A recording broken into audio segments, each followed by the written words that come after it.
안녕하세요. 점포라인 심팀장입니다. 오늘은 가게 수익을 확인할 때 반드시 확인해야 하는 세 가지 사항에 대해서 말씀드리겠습니다. 첫 번째, 물류비입니다. 물류비는 빵이나 커피를 만들 때 들어가는 재료와 컵, 빨대, 포장지 등의 부자재 등을 포함합니다. 이 비용을 낮춰 수익을 높이는 경우가 있습니다. 프랜차이즈는 매장에 따라 물류비가 크게 차이나지 않습니다. 효율에 따라 3~4% 정도의 차이가 발생할 수는 있지만 평균보다 지나치게 낮다. 그런 물건은 거르는 것이 좋습니다. 물류비는 프랜차이즈 홈페이지 자료를 참조하거나 유튜브에 올라와 있는 수익 분석 영상을 보면 대부분 확인 가능합니다.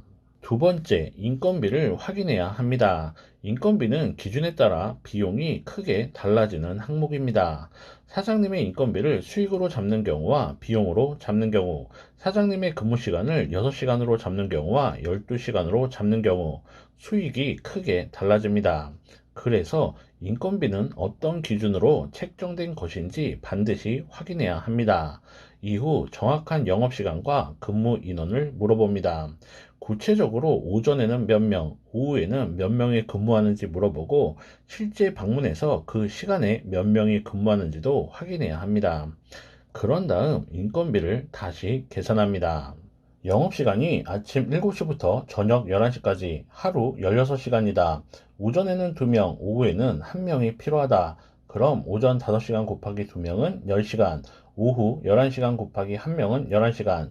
이걸 더하면 하루 21시간, 매장을 운영하는데 하루 21시간의 노동력이 필요하다.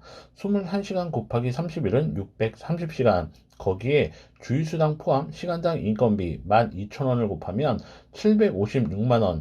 이 금액과 그쪽에서 말한 인건비를 비교해서 실제 인건비는 어느 정도 수준인지 확인해야 합니다. 세 번째, 배달 팁을 확인합니다. 배달 팁은 손님이 부담하는 배달 비용을 말합니다. 그 비용은 가게를 운영하는 사장님이 결정합니다. 배달 팁을 낮게 설정할 경우 그 지역 배달 매출을 쓸어 담을 수 있습니다. 하지만 배달 비용 상승으로 남는 것이 없습니다. 많게는 배달 매출의 40% 정도를 비용으로 지출합니다. 그런 경우 배달 매출이 많아도 남는 것이 없습니다. 그럼 그렇게 무리하는 이유가 무엇일까요? 매출이 높을수록 매매가 잘 되고 권리금을 잘 받을 수 있기 때문입니다. 구매하려는 매장이 있다. 배달의 민족에 들어가서 그 가게의 배달 팁을 꼭 확인해 보시고요. 다른 가게에 비해 지나치게 낮다. 그런 가게는 거르는 것이 좋습니다. 인수 창업을 생각한다. 많은 것을 고려해야 하지만 수익을 볼 때 이 세 가지는 꼭 주의 깊게 살펴봐야 합니다. 추천받은 매물이 있다. 괜찮은 매물인지 검토가 필요하다. 편하게 연락 주시고요.